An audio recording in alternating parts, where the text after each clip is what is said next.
Kewangan memberikan impak yang besar lah kepada kami sekiranya kerajaan dapat menilai semula harga barang dengan mungkin dapat menurunkan harga-harga barang keperluan untuk kegunaan masyarakat. Jadi itu harapan saya kepada pembentangan bajet tahun ini.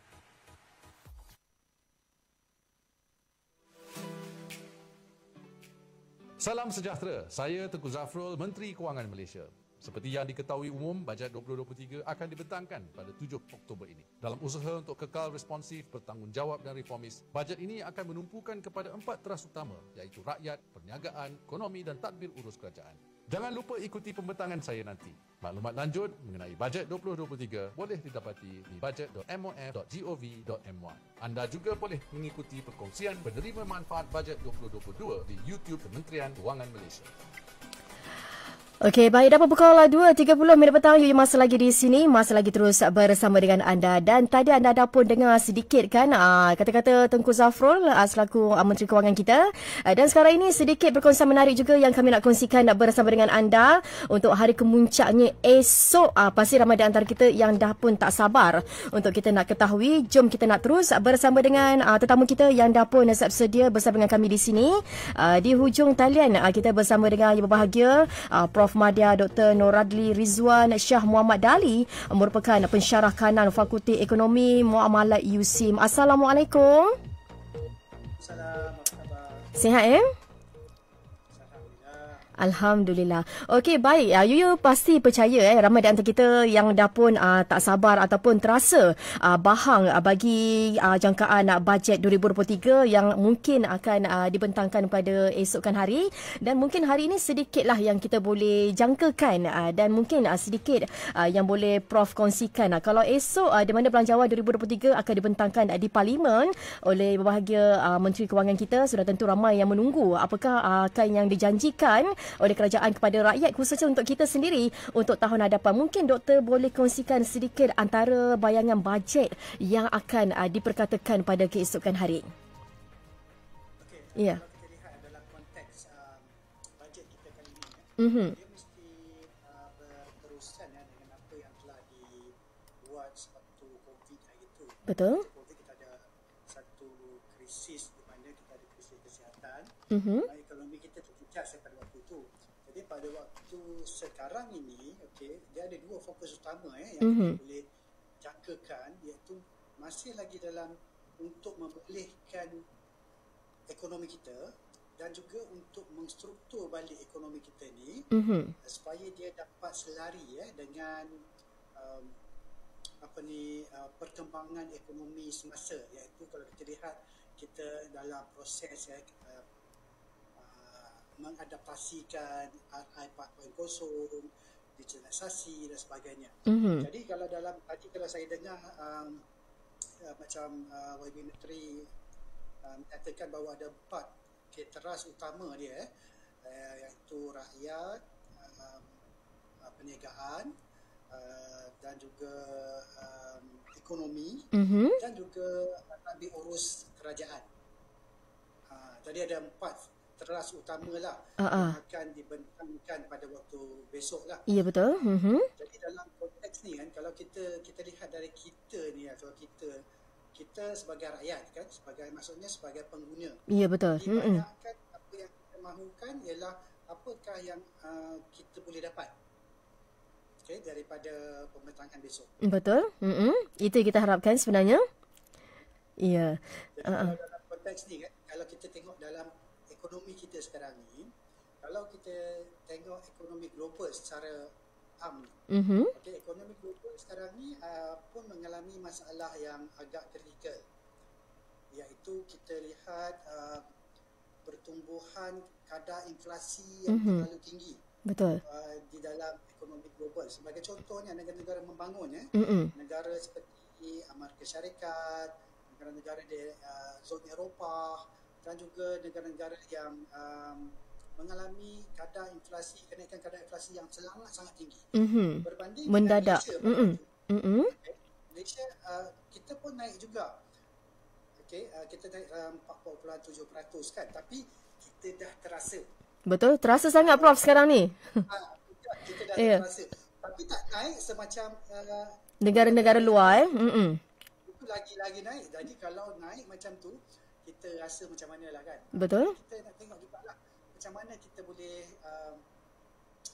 dapat sikit-sikit manfaat kepada kita seperti contohnya dari segi pemenangan besok. Ya, betul. Ini yang kita harapkan sebenarnya, Prof. Rasanya bukan kita saja. Sebenarnya seluruh rakyat Malaysia tak sabar-sabar nak menantikan apa yang akan dibentangkan pada keesokan harinya. Okey, Prof.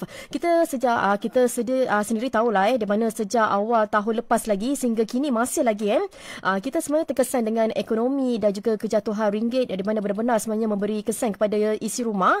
Lagi-lagi khususnya di negara kita sendiri. Mungkin sedikit pandangan doktor, apakah jenis bantuan yang perlu ada dalam bajet 2023 ini yang boleh membantu isi rumah sebenarnya, bukan boleh katakan sekarang ni B40 tapi B40 dan M40 juga terasa juga sekarang ni. Okey. Kita kena tengok apakah yang menyebabkan kita terasa tu. Okey. Dia punya puncanya mana? Puncanya adalah kadar inflasi kita meningkat. Okey, kadar inflasi tu pula kalau kita rungkaikan dia balik, kita akan dapat lihat bahawa kenaikan yang membuatkan inflasi itu naik adalah disebabkan oleh faktor daripada barangan makanan. Ya. Keperluan pengangkutan dan juga energi itu yang membuatkan penyumbang utamalah kepada kenaikan inflasi tersebut. Jadi kalau kita lihat makanan sebagai contohnya. Okey. Makanan naik, okey, dan dia menyumbang antara penyumbang terbesar lah kepada kenaikan kadar inflasi kita. Tapi kalau kita lihat ianya naik, tapi dia tak naik sebanyak yang sepatutnya lah. Sebab kita ada kawalan harga kat situ. Okey, sebab kita contohnya macam ayam ada siling harga, okey, ada seperti subsidi minyak dan sebagainya. Jadi benda-benda ni dapat mengawal kenaikan harga tersebut dan kita taklah terasa sangat. Okey, tapi dalam konteks ni bantuan-bantuan ni adalah berbentuk sementara tau. Jadi kalau contohnya dia tak bagi lagi, okey, maka akan naiklah. Jadi itu kita memang akan terasa lagi lah. Betul tak? Betul. Kalau boleh lah subsidi yang sedia ada, okay, kawalan-kawalan harga untuk barangan makanan tu perlu diteruskan. Okey, diteruskan walaupun ianya akan memberikan kesan kepada perbelanjaan kerajaan, tapi ianya adalah sangat-sangat penting untuk rakyat. Betul. Dapat sedikit membantu rakyat lah sebenarnya. Contohnya kan golongan B40 tadi, M40 tadi. Yeah. Kalau contohnya kalau dia tak ada siling harga ataupun tak ada subsidi minyak dan sebagainya, dia akan memberikan kesan kepada golongan-golongan yang terjejas tu lah. Betul. Contohnya. Tapi kalau dalam konteks yang lebih besar, okey, kita perlu lihat inflasi yang naik itu adalah disebabkan oleh kesan global. Ya, sebabkan geopolitik di antara Rusia dan juga Ukraine. Maka banyak benda yang seperti bekalan makanan, okey, logistik, rantaian bahan-bahan bekalan yang terganggu disebabkan oleh geopolitik tadi. Jadi sebab tu harga-harga naik di negara-negara lain dan sebagainya. Dan kita pun naik disebabkan kita ni adalah pengimport bersih untuk barangan komoditi makanan. Jadi kat sini saya rasa dalam bajet yang akan datang ni salah satu cara dia untuk menangani kenaikan harga disebabkan oleh inflasi import tau. Kita import inflasi ni. Sebab bila kita import barang makanan, contohnya daging dan sebagainya, maka kita import sekali inflasi daripada negara luar. Betul. Jadi dalam konteks ni kita untuk membantu ekonomi dan memulihkan ekonomi dan juga memberi manfaat kepada rakyat, kita boleh lihat bagaimana kerajaan boleh memperuntukkan sebahagian daripada bajet tersebut untuk memastikan security makanan kita ni terjaga. Maksudnya kita boleh supply untuk negara kita sendiri. Begitu. Ya, itulah yang sebaik-baiknya sebenarnya, Prof. Ya, okey. Baik, kita nak berhenti pada seketika. Kejap lagi kita akan nak terus lagi kembali bersama dengan Prof. Dan juga kita nak tahu jugalah kan antara jangkaan bajet bagi tahun 2023 yang akan dibentangkan pada keesokan hari. Belum tentu ada yang seperti dia. Satu dunia tahu aku bahagia.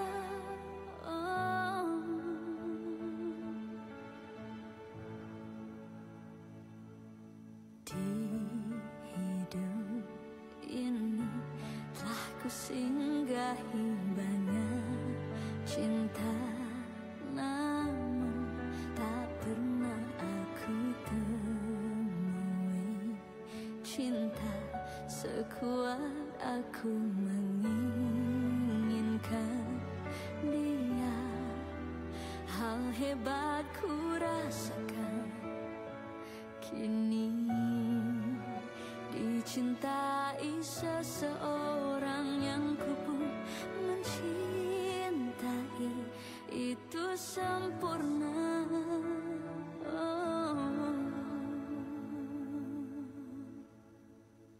Takkan siakan dia, belum tentu ada yang seperti dia. Satu dunia tahu aku bahagia, banyak pasang mata saksinya. Takkan duakan dia, belum tentu esok kan masih ada. Kesempatan tak datang kedua kalinya. Hargai dan jaga hatinya, hatinya. Dalam diamku, ku panjatkan selalu doa untuknya. Jodoh bukan soal sempurna, namun yang mampu tangguh untuk bertahan dan berjuang. Oh, takkan siakan dia, Takkan siakan dia. ada yang seperti dia. Tiada yang seperti Satu dunia tahu aku bahagia, banyak pasang mata saksinya. Takkan duakan dia, belum tentu esok kan masih ada. Kesempatan tak datang kedua kalinya. Hargai dan jaga hatinya.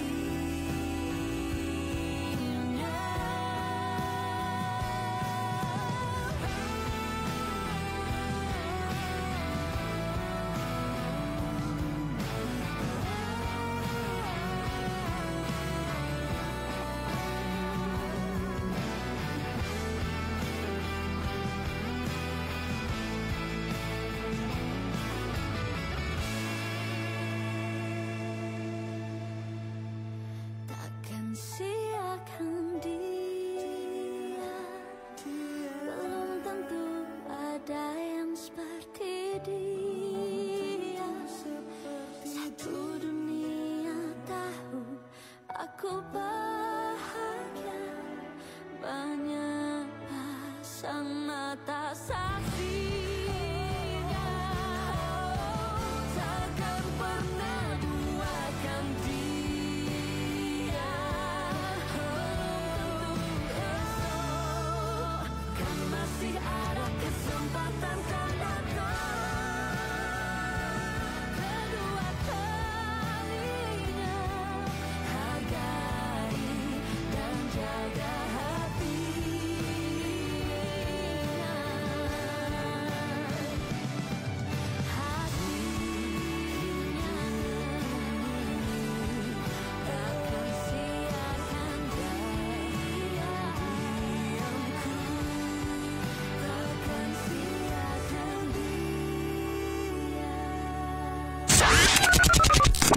Hello Selangor.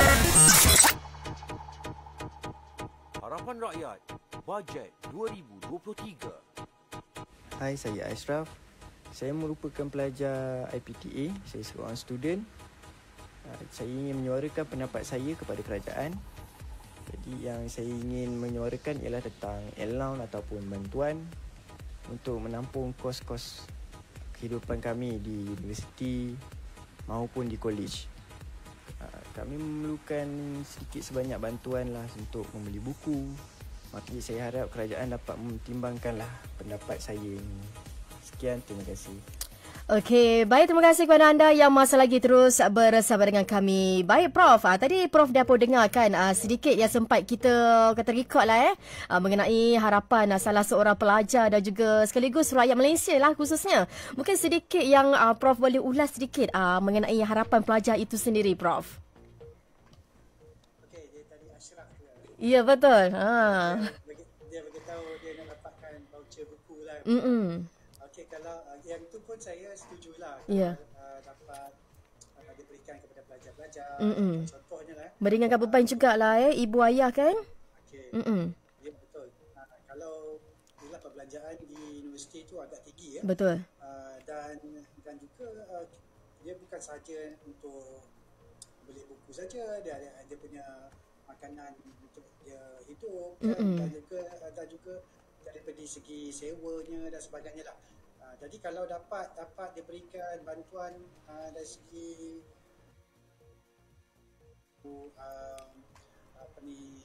bantuan yang boleh meringankan beban lah kepada pelajar-pelajar tersebut. Ya, kita mengharapkan itulah sebenarnya, Prof. Ya. Okey, baik Prof. Sedikitlah mungkin kita boleh kongsikan sedikit. Bila kita sebut mengenai isi rumah ni, pasti ramai datang kita yang terkesanlah lagi-lagi bila kita sebut si suami ataupun si isteri. Mungkin ada suami yang bekerja ataupun ada isteri yang memang tidak bekerja ataupun yang menyumbang kepada ekonomi keluarga juga yang bekerja. Mungkin kita nak tahu jugalah kan dalam orang kata menjaga anak ataupun untuk bekerja juga masih lagi ataupun ada setengah anak-anak kita yang mungkin dalam posisi yang ramai belajar dan sebagainya. Adakah Prof merasakan di mana bajet 2023 ni akan memberi sedikit tumpuan kepada bahagian isi rumah ni sendiri, Prof? Okey, masuk ni isi rumah ni bapa, ibu, anak-anak, ya. Betul. Yang lengkap lah sebenarnya. Okeylah, kalau anak-anak yang ramai tu lagilah kan. Lagi masalah, Prof. Dia bukan masalah lah. Dia macam itu rezeki lah sebenarnya kan. Tapi dia terkesan juga. Betul. Tapi selalunya kita tengok dalam bajet-bajet yang sebelum-sebelumnya, banyak peruntukan yang diberikan kepada anak-anak sebagai contohnya seperti anak-anak yang belajar di universiti. Betul. Contoh macam tadi tu voucher buku dan sebagainya lah. Okey, dan untuk yang anak-anak yang kecil pun mungkin ada juga. Okey. Tapi untuk ibu sekarang ni banyak juga peruntukan yang diberikan untuk ibu sebagai contohnya untuk mereka menjalankan aktiviti perniagaan dan sebagainya lah. Betul. Tapi untuk bapa ni kurang sikit Kesan kat bapa bapa ni sebab dia sebenarnya dia macam itulah. Bajet ni kan dia kita katakan macam ni jugalah bapa kan dia dah ada bawa pendapatan dan dia nak kena buat bajet juga. Okey, berapa dia nak bagi kepada ibunya, berapa nak bagi kepada anak-anak dia. Anak mungkin ada 4 orang. Okey. Alung, Angah, Alang dengan Acik contohnya kan. Okey. Okey.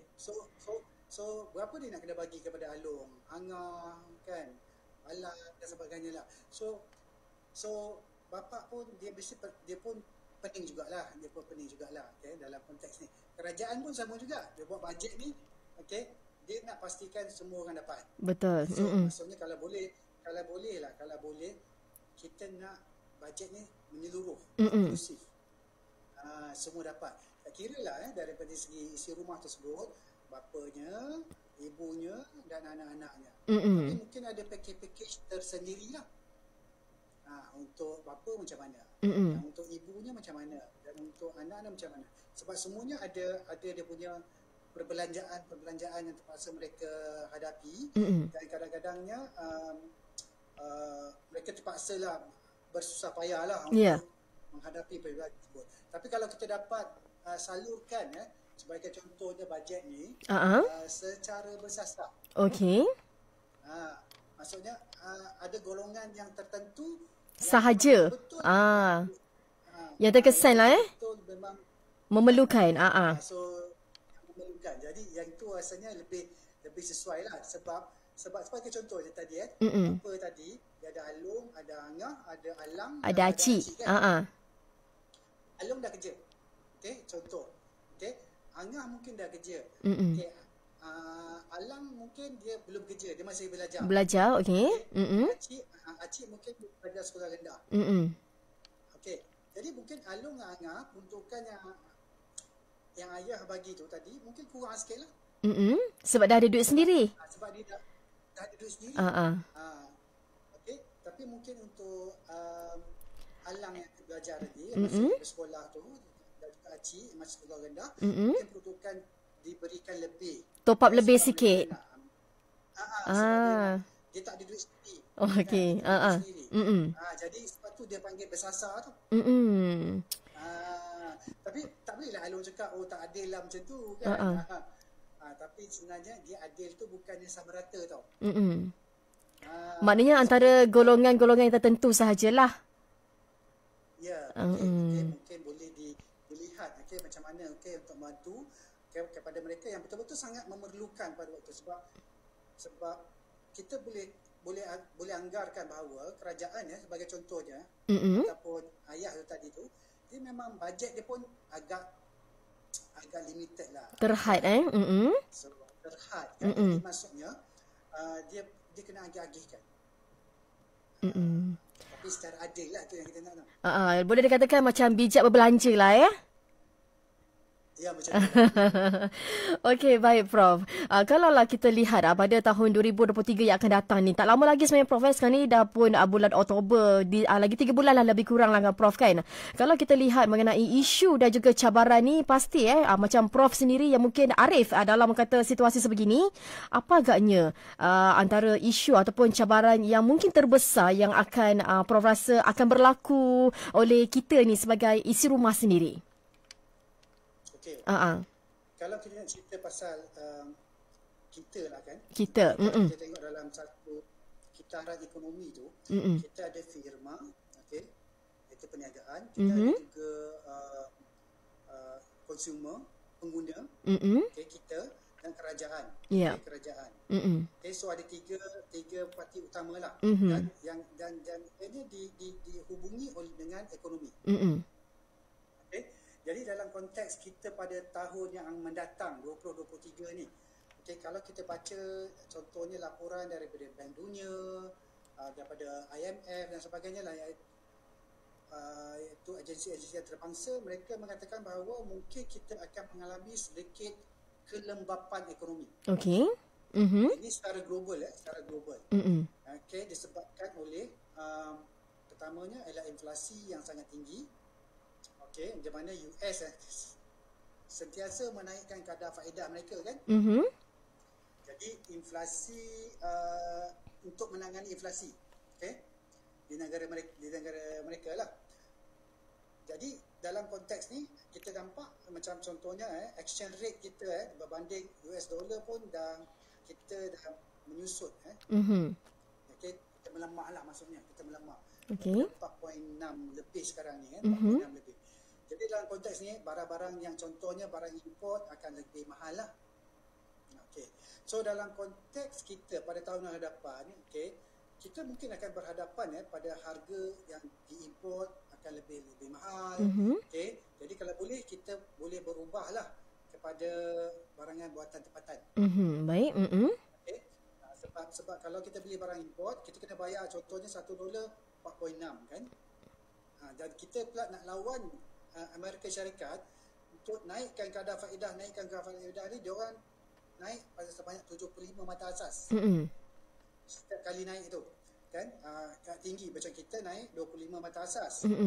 Tapi yang memberikan kesan jugalah kepada kita punya ansuran pinjaman dan sebagainya. Ya. Tapi kalau bank negara kita pun nak naikkan kadar faedah juga macam tu, nak berlawan-lawan, dia akan memberikan kesan yang agak tinggi lah kepada rakyat. Betul. Jadi justru itu dilihat pada waktu tahun hadapan mungkin kita boleh tukar sikit lifestyle kita, cara hidup kita. Dulu kita beli barangan import, kita mungkin boleh tukar kepada barangan tempatan. Buatan Malaysia Okay. Buatan Malaysia. Yeah. Buatan Malaysia. Jadi kita dapat mengurangkan kesan kenaikan harga ataupun import inflasi tersebut. Okay. Jadi kita kena lihat dalam konteks ni lah. Sebab kita nak katakan bahawa ekonomi akan terus pulih, okay, ekonomi global pun tidak menentu. Tapi kalau dalam konteks kita sekarang ni, ekonomi kita sekarang dalam proses pemulihan. Iaitu, tapi kalau dalam konteks gambaran yang kita boleh lihat, ia tidak berbentuk V tau. Okey. Seperti yang saya jangkakan pada awalnya lah. Okey, V tu maksudnya kita jatuh masuk COVID. Okey. Dan akan naik. Okey, baik. Terus, okay, jadi V kan. Okey, sekarang ni dia dah jatuh. Tapi dia naik separuh. Okey, tapi sekarang ni tak tahu dia nak naik balik ke ataupun dia akan turun balik. Adakah dia akan jadi W? W. Mungkin kita boleh mengatakan mungkin boleh jadi W ataupun U. U. Okey, baik. Dia turun ke baik terus naik Ya. Maksudnya dalam konteksnya kita kalau saya tengok ada carta tu, dia mungkin boleh berbentuk U ataupun W. Sebab kita lihat daripada barometernya adalah indeks Kuala Lumpur Composite Index, KLCI, dan kita tengok dia punya carta tu adalah berbentuk asalnya nak bentuk V. Tapi dia sekarang ni dah jadi macam U ataupun W. Okay. Ya. Macam itulah. Jadi kalau konteks macam contoh saya ada baca daripada Zahim Iskandar ni, dia tanya ada soalan tentang sesuai ke sekarang ni nak buat pinjaman. Okey. Peribadi ke? Oh, okey. Beli rumah. Okey, baik. So kalau pendapat Yuyu macam mana? Tolong tanya saya. Rasanya belum sesuai lagi kot, Prof. Ya? Belum sesuai lagi kot. Bukan masa. Dia sebenarnya kalau nak beli rumah tu, kalau kita dah ada duitnya, dan ada apa ni, kemampuan, dan juga rumahnya adalah bersesuaian dengan ansuran kita untuk bulanan tu, saya rasa tak ada masalah. Okey. Okay, kalau kita mampu lah, maksudnya contohnya kita janganlah kita beli rumah yang terlalu mahal. Okey. Dan kita tak boleh mampu nak bayar. Tapi kalau kita mampu bayar, tak ada masalah pun. kita contohnya ada masalah. Ya. Sebagai contoh, kita ambil 10% je daripada pendapatan kita untuk ansuran Perumahan. Okey. Jadi dia okey lah. Kalau 10% tu silakan. Tapi Prof, anda katalah kan si dia tu dah pun ada rumah, tapi dia nak beli lagi. Contoh nak tambah aset lah. Ini bukan waktu sesuai, Prof Kalau dia nak tambah aset, dia kena lihat lah. Dia ada banyak faktor yang kita lihat. Sebagai contohnya faktor dari segi aliran tunai. Okey. Okay, kalau dia beli untuk aliran tunai dan memang dah maksudnya ada penyewanya nanti, kalau dia beli ni dah ada penyewa dan harga sewa tu contohnya 1,000. Okey. Tapi ansuran bulanannya 500. Okey. Dia ada lebih dekat situ. Ada lebihnya. Rasa Yuyu nak beli tak? Rasanya nak belilah. Sebab dia okey, sebab positif cash flow. Tapi kalau kita beli dan ansurannya adalah 1,000, tapi kita punya sewanya adalah 500. Kita rugi 500 kat situ. Kita kena top up. Rugi 500. Ya. Kena top up setiap bulan, kena top up 500. Jadi yang tu tak sesuai belilah. Maknanya boleh dikatakan jugalah, Prof, kan kita kena tahu antara kemahuan dan juga keperluan buat masa sekarang ni. Ya, betul. Inilah yang sebaik-baiknya, Prof Ya. Okey, Prof. Kita lihat. Ya. Silakan. Kita kan ada tahap-tahap yang berbeza. Bukan berbeza. Dia ada tahap keperluan, lepas tu kehendak, lepas tu kemewahan. Dari konteks Islamik dia daruriyah, hajiat dan tahsiniyat. Okey. Nawaitu.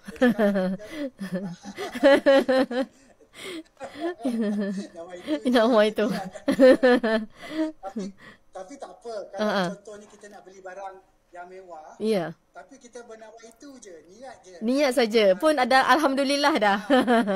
Okey, tapi dia punya action je untuk beli tu kita tangguhkan. Macam tu. Itu masalah tu, Prof. Wah, kalau perempuan itu masalah, Prof. Dia kalau boleh jangan nawaitu lagi.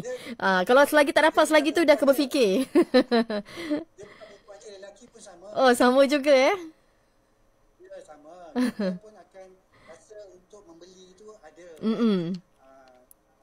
Dan juga cuma dia punya pembelian tu lain. Kalau lelaki mungkin dia lebih kepada nak beli motor ke, nak beli tukar kereta ke, tukar sport rim ke, macam itulah. Itu boleh dikatakan orang kata kemahuan lebih kepada kemahuan sebenarnya. Kerugian. Bukannya keperluan. Iya. Kalau contohnya kan, tiba-tiba si suami balik kata nak tukar sport rim lah, harga 3,000. Bini dah macam ni dah sensin tangan dah. Oh, itu keperluan. Itu kemahuan. Aduh. Okey, baik, Prof. Okey kan, Prof, sebenarnya dalam kita bersukaria ni kan, Prof, kan, pasti ada input yang kita nak kongsikan bersama dengan rakyat Malaysia khususnya. Lagi-lagi pendengar setia Selangor FM untuk bagi bajet 2023, sedikit kata-kata terakhir dari Prof untuk kita bersama-sama terima apa yang akan dibentangkan esok. Ya. Okey, dalam konteks ni kita akan lihat bahawa bajet ni saya rasa secara ibrahnya ataupun secara dia punya isinya adalah untuk pemulihan ekonomi. Ini yang paling utama sebenarnya. Ya, pemulihan ekonomi dan juga pengstrukturan ekonomi kita. Jadi apa yang sebagai rakyat kita boleh tengok apa yang dibentangkan nanti, dan juga boleh memberikan manfaat kepada kita lah. Kalau kepada perniagaan tu, boleh lihat apakah peluang-peluang daripada pembentangan bajet tersebut. Adakah ianya boleh memberikan